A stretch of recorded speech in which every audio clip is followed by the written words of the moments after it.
Buenas tardes, hermanos. Me da mucho gusto nuevamente estar con ustedes y abrir la palabra del Señor en esta tarde para edificarnos por medio de la palabra de nuestro Dios, que es para nosotros una gran bendición poder llevar hasta ustedes este mensaje del Señor para todos nosotros. Y en esta ocasión vamos a estudiar en la carta del apóstol Pablo a los Efesios, capítulo 4, versículo 1 al versículo 16. Y este pasaje obviamente nos habla de lo que es la unidad del cuerpo de Cristo, y es de eso que vamos a hablar en este momento. El tema se llama la edificación del cuerpo de Cristo. Y para ello, hermanos, voy a dar lectura solamente al versículo 7, que dice: pero a cada uno de nosotros fue dada la gracia conforme a la medida del don de Cristo. Leo nuevamente: pero a cada uno de nosotros fue dada la gracia conforme a la medida del don de Cristo. Vamos a orar. Padre, te damos gracias en esta hora porque nos das la oportunidad, Señor, de poder estar ante tu presencia y poder abrir, Señor, tu palabra. Aun cuando no somos siquiera dignos, Señor, de presentarnos ante tu presencia, nos das la oportunidad, Señor, que podamos abrir tu palabra en esta hora y nos permites que podamos meditar en ella. Te ruego en esta hora, amado Señor, que nos permitas conocer los designios de tu voluntad, que nos permitas conocer, Señor, qué es lo que tú demandas de nosotros, cuál es la forma, Señor, que tú quieres que la iglesia sea edificada y cómo tú, Señor, edificas a tu iglesia. Padre mío, te ruego en esta hora que nos permitas conocer más y más, Señor, de tu palabra y ser guiados, Señor, por tu Santo Espíritu. Y que con toda humildad, Señor, podamos expresar tu palabra, pero también, Señor, con toda autoridad. Una autoridad, Señor, que no viene de nosotros mismos, sino viene, Señor, de tu palabra, viene de tu Santo Espíritu, porque hablamos, Señor, delante de ti, pero también, Señor, hablamos de parte de ti. Como embajadores, te rogamos, Señor, que nuestras vidas sean vidas que reflejen tu gloria. En el nombre de Jesús oramos. Amén. Amén. Bien, hermanos, como les decía, ¿verdad? El tema de esta tarde tiene que ver con la edificación de la iglesia del Señor, del cuerpo de Cristo. Y la iglesia constantemente está siendo llamada por el Señor a la unidad. Y la unidad es una de las características de una iglesia donde sus miembros buscan permanentemente agradar al Señor. La unidad, hermanos, es el resultado del crecimiento espiritual, y la carnalidad da como resultado las divisiones y los conflictos.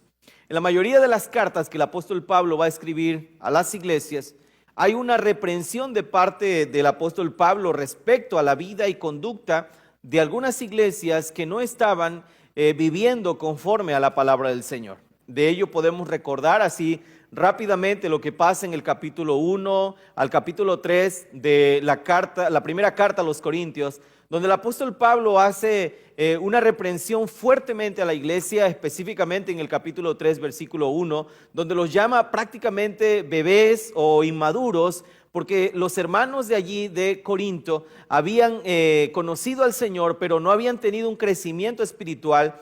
Y esa falta de crecimiento espiritual se reflejaba en la manera en cómo ellos se relacionaban. Es decir, vivían constantemente en divisiones, vivían constantemente en discrepancias entre ellos. Habían grupos dentro de la iglesia que no permitían, obviamente, que la iglesia pudiera reflejar el carácter de Cristo. Ahora bien, mis amados hermanos, la unidad viene a ser el resultado del crecimiento espiritual. Si bien es cierto que en la iglesia es un pueblo que es completamente diverso, donde hay diferentes formas de pensamiento, algo que tenemos que entender es que Dios nos llama a ser de un mismo sentir. Esto lo decía el apóstol Pablo también en la carta a los Filipenses, en el capítulo 4, cuando llama a Evodia y a Síntique a ser de un mismo sentir en el Señor. Si algo necesita la iglesia del Señor Jesucristo el día de hoy, tiene que ver especialmente, hermanos, con la unidad. La iglesia de Cristo necesita permanecer unida en todo tiempo y en medio de toda circunstancia. Si algo podemos nosotros rescatar de esta situación que estamos viviendo a nivel mundial, es que Dios, por medio de las situaciones también, va a usarlas para que la iglesia pueda crecer también en unidad. Desde el versículo 1 hasta los versículos 16 de esta carta, el apóstol Pablo está haciendo un llamado a la iglesia a que permanezca siendo edificada. Del versículo 17 en adelante, el apóstol Pablo va a hablar acerca de que la vida del creyente en Cristo debe diferenciarse de la vida de aquellos que no han seguido el ejemplo de Cristo.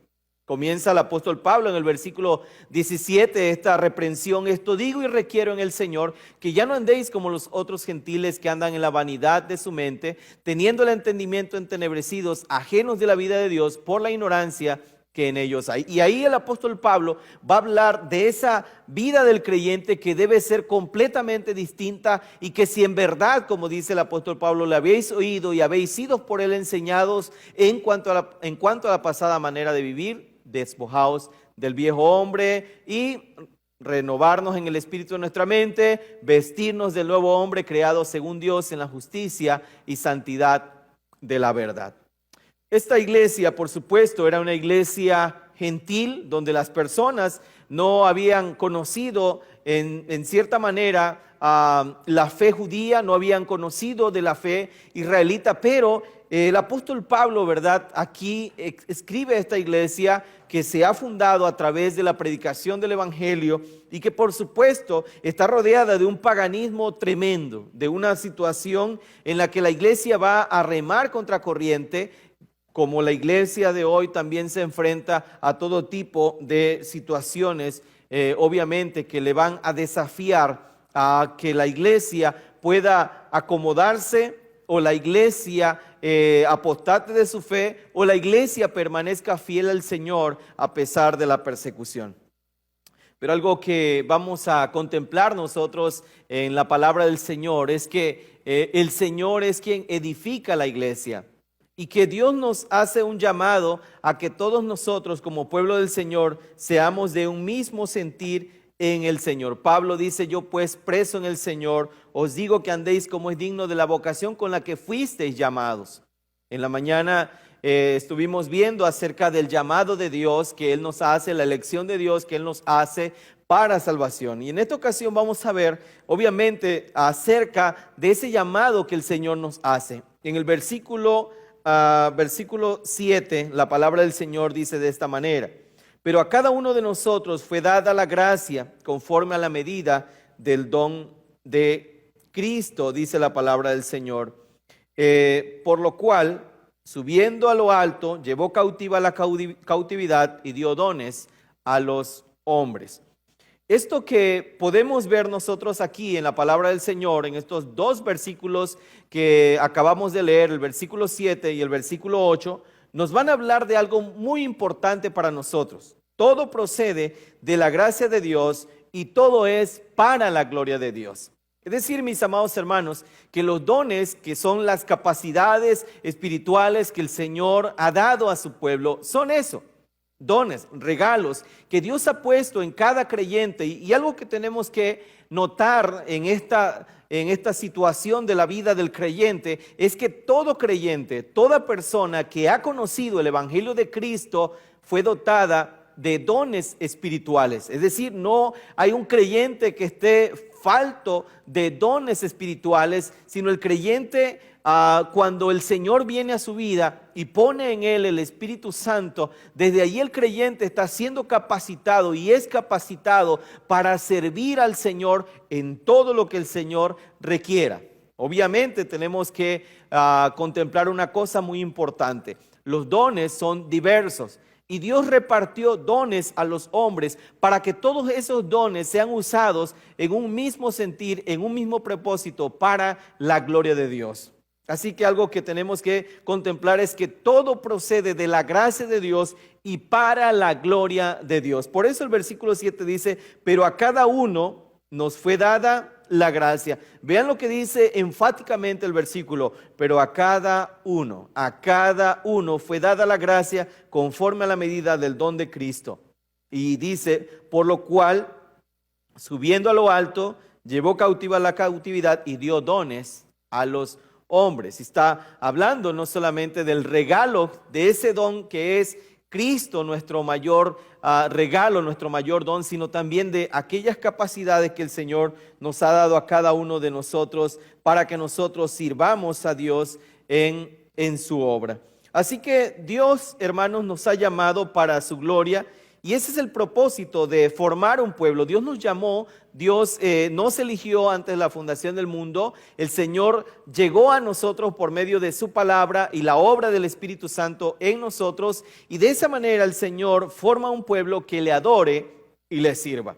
Es decir, Dios no te llamó a ti para que tú permanezcas sentado allí esperando en la iglesia o en tu casa la venida del Señor. Dios no nos llamó para tener una vida cristiana pasiva. La vida cristiana es completamente activa, porque una vez que nosotros hemos entendido quién nos ha llamado, desde ese momento nosotros podemos poner y ponemos nuestras vidas en servicio y en gratitud al Señor, porque debemos tener pasión por la obra del Señor, pasión para servir a nuestro Señor. Debemos poner nuestras vidas en completa alabanza y adoración a nuestro Dios, porque Dios ya nos ha dado sus dones espirituales para que nosotros podamos servirle. Así que Dios dio dones a cada uno de nosotros. Todo creyente, hermanos, ha sido dotado de la gracia del Señor, y el Señor le ha dado a usted una habilidad. Probablemente usted, ¿verdad?, no sea el mejor cantante de la iglesia.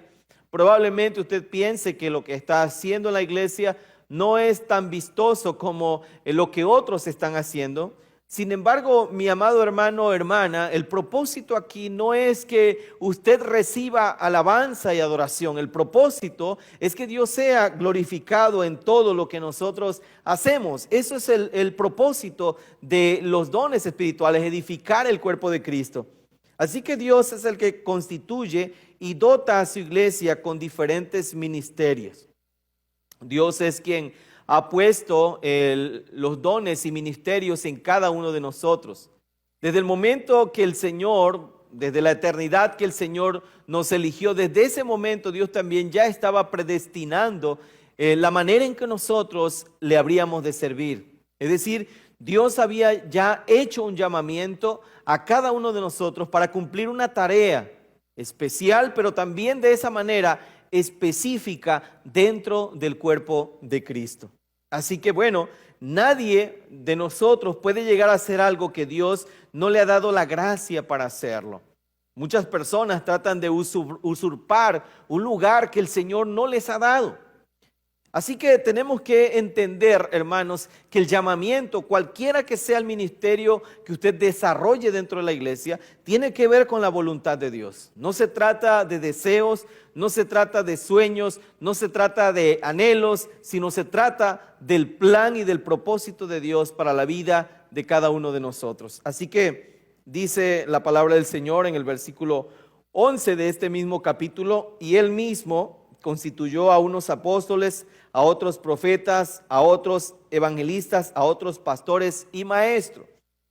Si nosotros analizamos este pasaje y leemos claramente el versículo 11, no se trata de una elección, es decir, no son las personas quienes eligen ser, sino Él mismo. Vean lo que dice el versículo 11, y Él mismo, es decir, nuestro Dios, nuestro Señor Jesucristo, Él mismo constituyó a unos apóstoles, a otros profetas, a otros evangelistas, a otros pastores y maestros. Esto significa entonces, mis hermanos, que nadie puede ser lo que Dios no le ha permitido, Dios no le permite hacer. Nadie va a hacer lo que Dios realmente no le ha llamado a hacer. Así que el llamamiento que Dios le ha hecho a usted, en primer lugar, es para salvación, pero también Dios le ha dado un ministerio especial dentro de la iglesia. Y hermano, cualquiera que sea la tarea que tú tengas que desarrollar en la iglesia, por muy pequeña que tú la consideres, recuerda algo muy importante. Si lo vas a hacer, tienes que hacerlo con todo el amor del mundo. No con el propósito de agradar a los hombres, no con el propósito de impresionar a las personas, sino con el propósito de edificar el cuerpo de Cristo, pero principalmente de glorificar el nombre de nuestro Dios. porque fuiste llamado, porque fuimos llamados, porque somos llamados a darle la gloria a nuestro Dios. No somos llamados nosotros, hermanos, a cumplir con las expectativas de los hombres. Fuimos llamados a que nosotros seamos agradables a nuestro Dios en todo lo que hacemos. Así que tenemos que pensar que si Dios te dio un don espiritual, es para que tú lo uses en su obra. No es para tu gloria, no es para que tú te enorgullezcas, no es para que la gente admire cuán bien cantas, no es para que la gente vea cuán bien ejecutas un instrumento, o cuán bien eres, o cuán bueno eres predicando o enseñando, etcétera, etcétera, o qué tan bueno eres en los campamentos, etcétera. No es para que la gente admire las cosas que haces, es para que Dios sea glorificado a través de lo que Él quiere que tú hagas. En segundo lugar, la palabra del Señor en el versículo 11 y 12 dice: y Él mismo constituyó a unos apóstoles, a otros profetas, a otros evangelistas, a otros pastores y maestros, a fin de perfeccionar a los santos para la obra del ministerio, para la edificación del cuerpo de Cristo, hasta que todos lleguemos a la unidad de la fe y del conocimiento del Hijo de Dios, a un varón perfecto, a la medida de la estatura de la plenitud de Cristo. Este pasaje es bastante claro y nos enfoca realmente en lo que nosotros tenemos que hacer: guardar la unidad y también edificar el cuerpo de Cristo. Y cuando la palabra del Señor habla de edificar el cuerpo de Cristo, quiere decir, hermanos, que todos nosotros debemos estar enfocados en que nuestra iglesia, nuestras iglesias sean fortalecidas y crezcan. Y aquí hay una pregunta muy importante para usted. ¿Es usted una persona que abona a la unidad de la iglesia? ¿Es usted una persona que construye y reconstruye las relaciones entre hermanos de la iglesia? ¿Es usted una persona que promueve la unidad del cuerpo de Cristo? ¿O es usted una persona que en lugar de promover la unidad, promueve la división, promueve la discordia entre hermanos, lleva chismes y comentarios de un lado para otro y provoca toda serie de contiendas y problemas dentro de la iglesia? ¿Cuál es la tarea que usted está desempeñando en la iglesia? ¿Cuál es el papel? ¿Está siendo usted un instrumento de Dios para edificar su iglesia, o está siendo usted un instrumento de Satanás para tratar de derribar el cuerpo de Cristo? ¿Cuál es la posición que usted está guardando en la iglesia? Porque, mis amados hermanos, el propósito de los hijos de Dios, de todos aquellos que hemos sido llamados para ser discípulos de Cristo, es guardar la unidad en amor, en el vínculo de la paz. El apóstol Pablo en el versículo 2 dice: con toda humildad y mansedumbre, soportándoos con paciencia los unos a los otros en amor, y solícitos en guardar la unidad del Espíritu en el vínculo de la paz. Un cuerpo y un espíritu, como fuisteis también llamados en una misma esperanza de vuestra vocación. Y esto es fundamental para la vida de nosotros los creyentes. Ahora, ¿qué es lo que la palabra del Señor está diciendo en estos versículos 12 y 13? A fin de perfeccionar a los santos para la obra del ministerio, para la edificación del cuerpo de Cristo. El propósito por el cual dio el Señor dones a los hombres y constituyó a toda una serie de ministerios es para perfeccionar a los santos. Y esto tiene que ver con la educación, con la formación, con el discipulado que los creyentes debemos tener para la obra del ministerio, para llevar a cabo la tarea que el Señor nos encargó. Pero también dice que al llevar a cabo esa tarea que el Señor nos encargó en cualquier ministerio que nosotros vayamos a desempeñar en la iglesia, el propósito de cada ministerio, hermanos, es edificar el cuerpo de Cristo.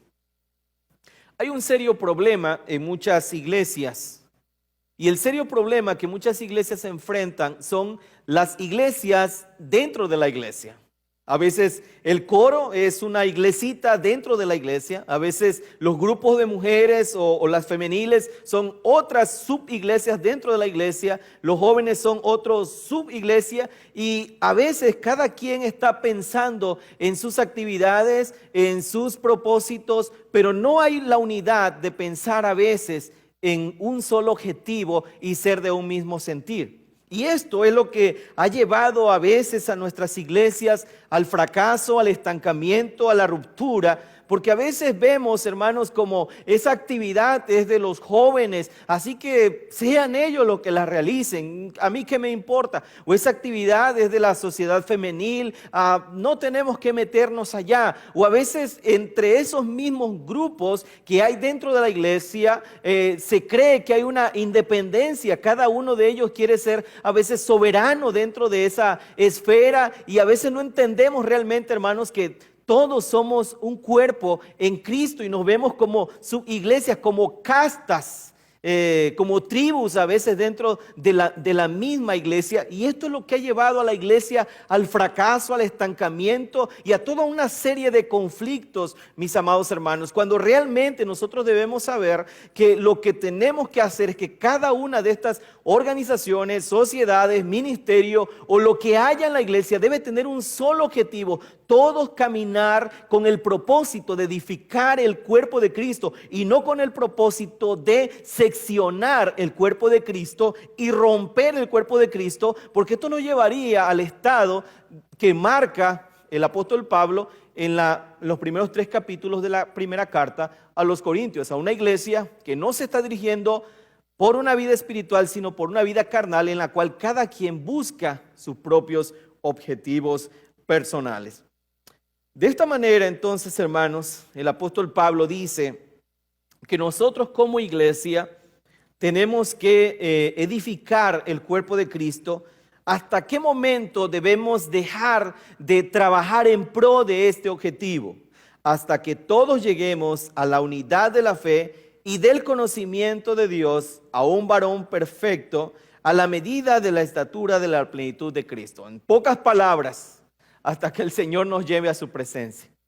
Porque cada uno de nosotros, hermanos, va a llegar a esa plenitud de Cristo hasta que nosotros lleguemos a la presencia de Dios. Porque a partir de ese momento nosotros dejaremos de pecar. Y esto no está diciendo aquí, el texto no nos está diciendo que nosotros llegaremos a ser semidioses, sino lo que el texto está diciendo, obviamente, es que nosotros tenemos que crecer a la plenitud de Cristo. Nos está diciendo que nosotros debemos ser personas que vivan de manera perfecta delante del Señor y que nosotros debemos, en realidad, hermanos, vivir conforme a la palabra de nuestro Dios. A un varón perfecto, dice el texto. Así que, hermanos, para edificar a la iglesia, como cuerpo del Señor, necesitamos nosotros guardar la unidad en el espíritu, en el vínculo de la paz.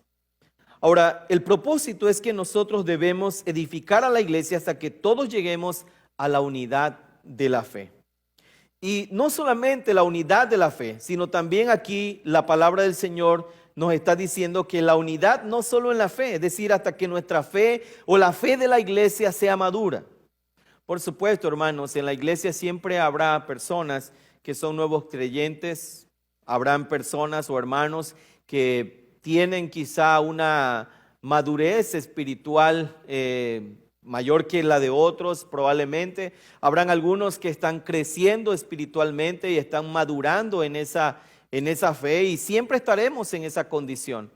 Pero el propósito, hermanos, es que todos nosotros procuremos el crecimiento espiritual de cada uno de los demás, que los que ya han crecido espiritualmente, los que ya han enfrentado luchas y dificultades en la vida cristiana, que han sido probados, tienen que ayudar a los demás hermanos que están comenzando, que están dando sus primeros pasos en la fe. De eso se trata, no de una vida individualista como la que el mundo está viviendo el día de hoy. Las personas están corriendo a los supermercados, las personas están corriendo a los centros comerciales a hacer esas famosas compras de pánico y están llenando sus carros de diferentes productos, ¿verdad? Pero cuando estas personas están haciendo eso, están pensando en ellos. No están pensando en los demás. No están pensando, ¿verdad?, en que si yo llevo 15, 20 artículos de un mismo producto, probablemente estoy dejando a una familia o a otra persona sin poder adquirirlo, porque estoy acaparando, porque cuando yo hago ese tipo de acciones, solo estoy pensando en mi bienestar y no estoy pensando en el bienestar de los demás. Así es el mundo el día de hoy, así se mueve nuestra sociedad, desafortunadamente el día de hoy, en un individualismo donde lo que más importa soy yo. Pero la palabra de Dios nos lleva específicamente a que nosotros, como pueblo de Dios, como iglesia de Cristo, nos veamos en realidad como eso, como un cuerpo, en el cual, mis hermanos, todos debemos llegar, dice la palabra del Señor, a la unidad de la fe, a tener todos, hermanos, una misma fe. Pero acá viene algo bien interesante y muy necesario en la iglesia, y algo de lo que las iglesias desafortunadamente a veces estamos careciendo en algún sentido, y es la unidad en el conocimiento del Hijo de Dios. Hermanos, el apóstol Pablo va a hablar aquí del conocimiento del Hijo de Dios. Vivimos en una sociedad actual donde lo más importante, hermanos, no es la reflexión, sino el sentir. Muchas personas van buscando a la iglesia no el conocimiento de Dios, sino la experiencia. Y cuando me refiero a experiencia, o cuando hablo de experiencia, estoy hablando de que las personas quieren sentir, quieren tener experiencias espirituales, quieren tener experiencias en cierta manera espectaculares. Pero este tipo de personas, o este tipo de creyentes, si se le puede llamar creyentes, lo que están buscando realmente es solamente una satisfacción. Desafortunadamente, las iglesias hoy en día, ¿verdad?, están en una situación a veces de propaganda, como quien ofrece las mejores cosas. Si algo tenemos que entender, hermanos, es que la iglesia de Cristo no está comprometida, o no debe estar comprometida en atraer a las personas a como dé lugar. Cuando una iglesia se compromete a atraer a las personas hacia la iglesia, a como dé lugar, lo primero que esta iglesia va a hacer es abandonar la palabra de Dios. Porque lo más importante es saber qué es lo que el mercado de los evangélicos o de las personas que quieren una iglesia desean. Entonces, si las personas están deseando esto o están deseando aquello, tenemos que dárselo. Si las personas están deseando diversión, tenemos que darle diversión. Si las personas están deseando entretenimiento, tenemos que darle entretenimiento. Muchos de los fracasos, a veces inclusive en los grupos juveniles, y esto es una de las cosas que las iglesias tenemos que siempre analizar, es que los jóvenes, a veces las iglesias dicen hay que atraer a los jóvenes a través de la diversión. Pero yo quiero decirte algo, hermanos que me estás escuchando. Si tu iglesia está trayendo jóvenes a través de la diversión, el día que tu iglesia no sea lo suficientemente divertida, o el mundo sea más divertido que la iglesia, ese día los jóvenes se irán. Una de las preguntas que la gente hace es, ¿por qué se van los jóvenes de nuestra iglesia? Hay una sencilla razón.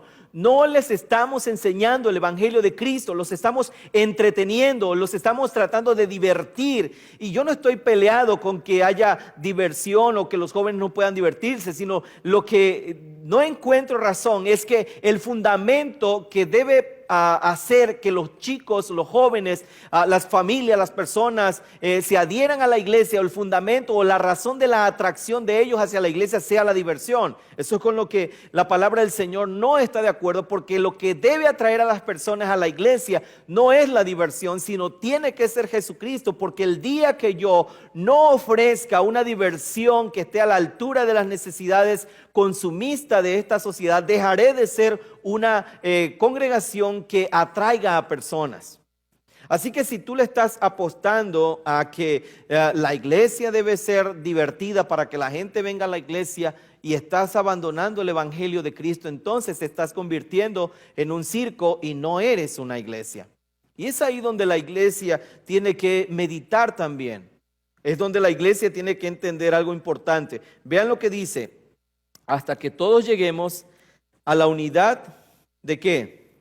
La unidad y del conocimiento, de la fe, y del conocimiento del Hijo de Dios. Si hay algo que está hoy en día menguando, es el estudio de la palabra del Señor, el estudio de la doctrina, el estudio de la teología. Por eso muchas personas se van de un lado para otro, andan de iglesia en iglesia, porque no tienen un cimiento realmente en el Señor. Porque de repente escuchan atractivo, hay personas que pueden pasar años y años en la iglesia y siguen siendo ignorantes de la palabra del Señor, siguen siendo ignorantes de las doctrinas de la palabra del Señor, siguen ignorando lo que el Señor está diciendo, precisamente porque son personas que no tienen el más mínimo interés por el conocimiento de Dios. Pero la iglesia, hermanos, la iglesia del Señor Jesucristo debe proveer las herramientas para que los hermanos puedan ser edificados y lleguen al conocimiento del Hijo de Dios. Como iglesia de Cristo tenemos nosotros que dar y ofrecer la palabra del Señor pura, la doctrina bíblica de acuerdo a la palabra del Señor. En muchas ocasiones lo que las iglesias están enseñando no es el carácter de Dios, solamente estamos enseñando historias bíblicas.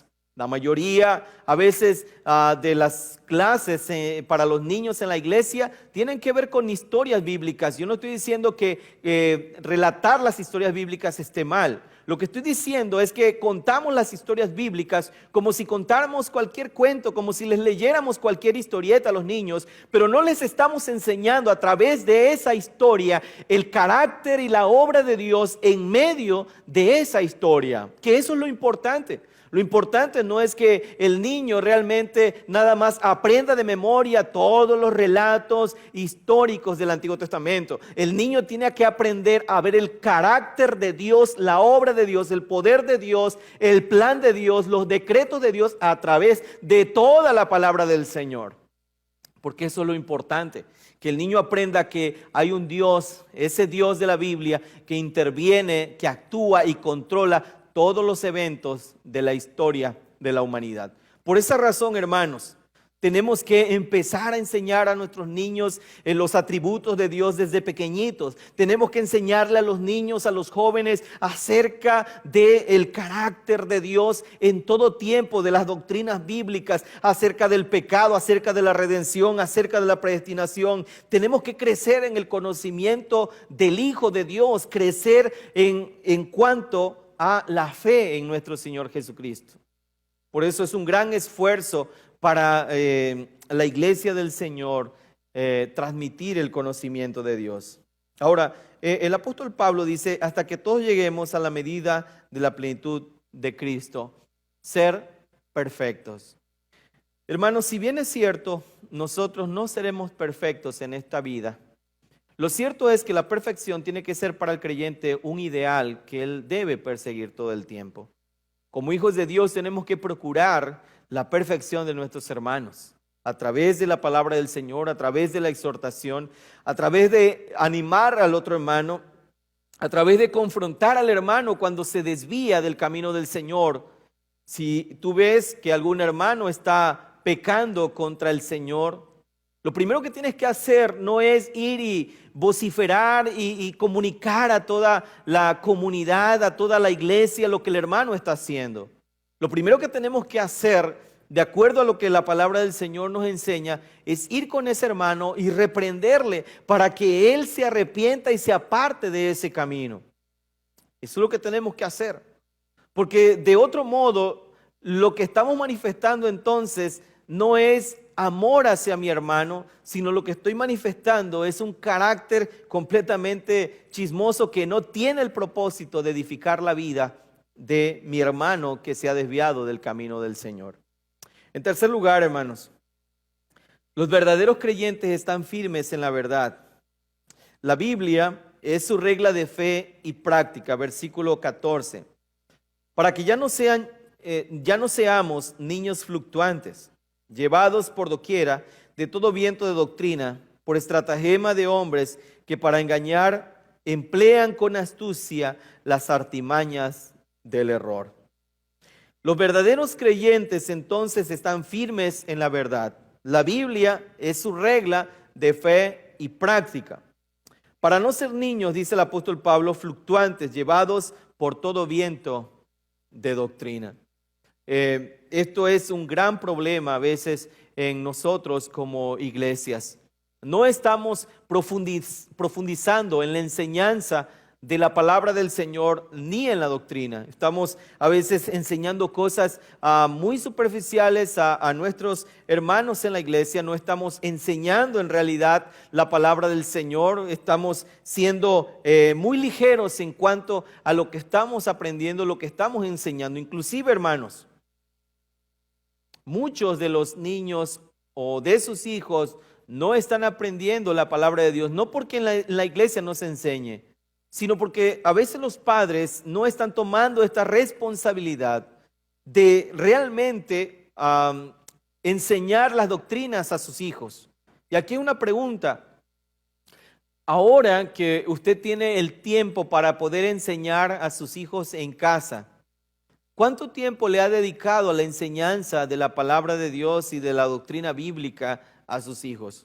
¿Cuántos de esos momentos que ahora está en casa los ha usado para que sus hijos sean edificados en la palabra del Señor?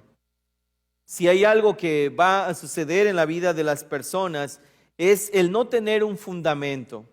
Cuando las personas no tienen un fundamento bíblico, por supuesto, va a venir cualquier mentira, cualquier enseñanza mentirosa y va a influir en ellos. En algunas personas a veces escuchamos cuando oran, decretan, declaran, y esto revela realmente la falta de conocimiento del carácter de Dios. En primer lugar, porque se desconoce que Dios es un Dios soberano, que no actúa de acuerdo a las órdenes de los hombres, sino que es un Dios que es todopoderoso y que está por encima de todas las cosas. Segundo, porque el que decretó todas las cosas y han de suceder tal como Él las estableció antes de la fundación del mundo es nuestro Dios. Y los planes de Dios, hermanos, no pueden ser obstaculizados y no pueden ser obstruidos. Por lo tanto, el orar de esa manera, lo único que está reflejando no es que usted es una persona con mucha fe, sino que usted es una persona con mucha ignorancia de la palabra de Dios. Eso es lo que está reflejando allí, porque la gente piensa que esta manera de orar es una manera de reflejar mucha fe, pero lo que está reflejando es todo lo contrario. Es realmente que no sabe orar o no está orando o no conoce más bien el carácter del Dios a quien está orando. Para ello, ¿verdad? Deberíamos revisar la manera en cómo Nehemías en el capítulo 1 de su libro, en la oración que aparece en el capítulo 1, habla acerca del carácter de Dios. Fuerte, grande y temible, que guarda el pacto y las misericordias a los que te aman y guardan tus mandamientos. Entonces, podemos entender en la palabra del Señor y podemos ver por lo que dice el apóstol Pablo aquí, que el afianzarnos en la doctrina es importante. Es decir, necesitamos llegar al conocimiento de Dios, del Hijo de Dios, a la estatura de un varón perfecto. Necesitamos crecer en la plenitud de Cristo. ¿Para qué? Para que ya no seamos niños fluctuantes. Es decir, que vamos de un lado para otro, que no tenemos realmente una estabilidad, que vamos de una doctrina en otra doctrina, porque realmente no tenemos un conocimiento de Dios. Tristemente, muchas iglesias hoy en día, iglesias históricas que por historia se llaman reformadas, están inclusive cantando cosas que ni siquiera están de acuerdo a la palabra del Señor. Ni siquiera están dándose cuenta que a través de la música se está infiltrando en la iglesia falsas doctrinas. Y están cantando eso porque se oye bonito, porque a la iglesia le gusta o porque a alguien del grupo de alabanza le gusta esa música, tiene que ponerla. Tenemos que tener cuidado, hermanos, en lo que cantamos, en lo que leemos, ¿verdad? Tener cuidado en todas estas cosas. Algo que leía por ahí hace días dice que esta pandemia nos enseñó que el cesacionismo es real, porque hoy en día no vemos a los continuistas, ¿verdad? ¿Dónde están los continuistas hoy? Cuando me refiero a continuistas son aquellos que se llenan la boca diciendo que son hacedores de milagros. Yo no he visto a estos hacedores de milagros, estos charlatanes que están en la televisión, que supuestamente hacen milagros. No los he visto en los hospitales donde están llenos de personas con coronavirus. ¿Cuál será la razón por qué estas personas no están ahí? ¿Será que porque sus show, porque todo lo que la mayoría de ellos hace son realmente un show? Es decir, es algo que no está basado en la realidad, sino en la sola charlatanería, alejados de la palabra de Dios, porque lo único que buscan es el culto a la personalidad y que la gente diga cuán poderoso es este predicador, cuando realmente a quien tenemos que predicar es a Jesucristo. Así que para que usted pueda contemplar, ¿verdad?, desde ese punto de vista, esto que está sucediendo. ¿Cuántos han sanado estos charlatanes? ¿Cuántas personas con coronavirus han sanado estos charlatanes? ¿Verdad? Y hablo de charlatanes porque precisamente son eso. Ahora bien, para no ser engañados por hombres que emplean las artimañas del error. Y aquí hay algo que tenemos que tomar en cuenta, hermanos. Hay hombres que emplean las artimañas del error, utilizan la palabra de Dios, la tuercen para su propia condenación y también para sus propios objetivos pecaminosos y sus propios deseos carnales. Ahora, hermano, no importa cuántos años o la posición que tengas en la iglesia, esto no significa que los años o la posición que tenemos en la iglesia en automático nos hace ser personas espirituales. Los carnales hacen juicios basados en su religiosidad y no con base en las escrituras. Cuidan la apariencia y sus juicios están en la carnalidad. Finalmente, hermanos, vamos a el último punto, versículo 15 y 16. Dice la palabra del Señor. Sino que siguiendo la verdad en amor, crezcamos en todo, en aquel que es la cabeza, esto es Cristo, de quien todo el cuerpo, bien concertado y unido entre sí por todas las coyunturas que se ayudan mutuamente, según la actividad propia de cada miembro, recibe su crecimiento para ir edificándose en amor. Bien, en último lugar, hermanos, la unidad debe ser en la búsqueda de la verdad en amor. ¿Qué significa esto? Que nosotros, hermanos, debemos saber que la unidad del cuerpo de Cristo va a venir especialmente en que nosotros sigamos la verdad en amor. Y esa verdad en amor nos va a llevar a que nosotros crezcamos en todo, en aquel que es la cabeza, esto es, en Cristo. Así que cuando nosotros estamos siguiendo la verdad de Cristo, esto provoca un crecimiento integral en el Señor Jesucristo, que es el jefe y la cabeza de la iglesia. Si nosotros observamos este pasaje desde el versículo 1 hasta el versículo 16, nos daremos cuenta de algo muy importante. El apóstol Pablo no solo está hablando acerca de la vida espiritual, de aspectos importantes como es la fe cristiana, sino la fe cristiana, hermanos, tiene que estar acompañada del conocimiento del Hijo de Dios para que no seamos llevados por todo viento de doctrina. Muchas personas dicen que tienen fe, pero a veces esa fe que tienen es una fe distorsionada precisamente porque no estudian la palabra del Señor, porque vivimos hoy en día en un analfabetismo teológico, analfabetismo bíblico, donde las personas quieren buscar experiencia pero no conocimiento de Dios. Las personas terminan diciendo es que la letra mata.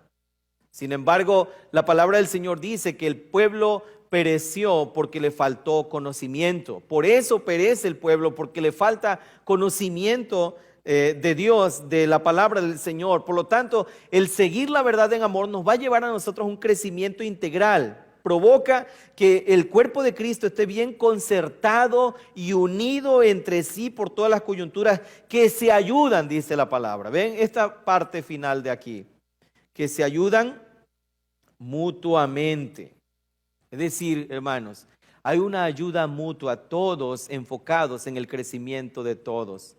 Si tú procuras tu crecimiento espiritual y procuras el crecimiento de otro hermano, estás procurando el crecimiento de la iglesia.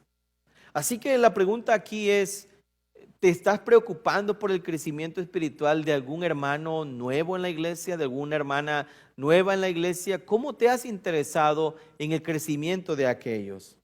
Ahora, hermanos, provoca que cada miembro de la iglesia realice su propia actividad para el crecimiento del cuerpo de Cristo. Esto significa entonces que cada uno de nosotros que recibió dones espirituales los pondrá al servicio de la obra del Señor para que el cuerpo de Cristo, hermanos, crezca. Ahora, en conclusión, nosotros fuimos llamados por el Señor para llevar a cabo la edificación del cuerpo de Cristo. Obviamente el Señor nos recuerda también a través del apóstol Pablo en ese mismo capítulo 3 de Corintios, de la primera carta, cuando Pablo dice: yo planté, Apolos regó, pero el crecimiento lo ha dado Dios. Sin embargo, podemos ver que la iglesia como cuerpo de Cristo, cada uno de nosotros desarrolla una tarea. Pero esa tarea, hermanos, es para la edificación de ese cuerpo de Cristo. Algunos tenemos la tarea de predicar la palabra del Señor. Pero otros hermanos, como los jóvenes que ustedes ven aquí en la iglesia, Dios les dio el don para poder guiar a la iglesia en la adoración. Algunos otros tienen otros dones y habilidades para organizar, para planear, para ejecutar, para realizar tareas que otros no podemos hacer. Pero eso es el cuerpo de Cristo. Cuando todos realmente nos unimos en un mismo sentir, en un mismo espíritu, en un mismo propósito, hermanos, la iglesia de Cristo crecerá en medio de cualquier adversidad que venga. Si los jóvenes, si las hermanas, si el coro, si el grupo de alabanza, si la junta de diáconos, si el consistorio, todos tienen una misma visión, entienden la misión del cuerpo de Cristo, hermanos, nosotros dejaremos de tener tantos conflictos, porque no nos va a distraer, hermanos, las cosas secundarias, sino habrá un mismo propósito. Cuando la iglesia tiene una visión, cuando la iglesia sabe hacia dónde va, cuando la iglesia entiende cuál es la misión que el Señor le encargó, la iglesia no se va a entretener, hermanos, en cosas superfluas. La iglesia entenderá y pondrá todo su esfuerzo en predicar a Cristo y en edificar el cuerpo de Cristo. Si usted, hermano, ha estado colaborando para la división en la iglesia, en cualquier iglesia donde usted se congregue, arrepiéntase. Porque no se encuentra peleando contra la iglesia, se encuentra peleando contra Cristo. Si usted es una persona opositora a todo lo que los líderes, la iglesia busca hacer, medite, hermano, si su oposición es bíblica o es una oposición carnal. Porque también por otra parte tenemos nosotros la responsabilidad de que cuando la iglesia se desvía de la palabra de Dios, tenemos nosotros que oponernos a esa desviación de la palabra de Dios. No de los gustos de usted, no de lo que a usted le agrada, no de lo que usted considera que está bien, no, de la palabra de Dios. Estoy hablando de cuando la iglesia se desvía de la palabra de Dios, no cuando la iglesia no hace lo que usted quiere o no hace lo que a usted no le gusta. Es su responsabilidad, es mi responsabilidad con la palabra de Dios, llamar a la iglesia a volver a las escrituras. Pero si usted no ha estado colaborando para la unidad del cuerpo de Cristo, hermano, arrepiéntase. Porque usted no está peleando contra la iglesia, no está peleando contra el pastor, no está peleando contra los líderes. Usted está contendiendo contra el Señor. Está tratando de oponerse a los planes de Dios. Y debe tener cuidado porque lo que Dios está buscando es la unidad del cuerpo de Cristo en el vínculo de la paz. Así que Dios nos llamó a edificar la iglesia, no a destruirla, a colaborar en la iglesia, no a obstaculizar los planes de Dios para su iglesia. Y lo que tenemos que hacer es entender la palabra del Señor y qué es lo que Dios quiere para su iglesia el día de hoy. Que el Señor nos bendiga. Amén.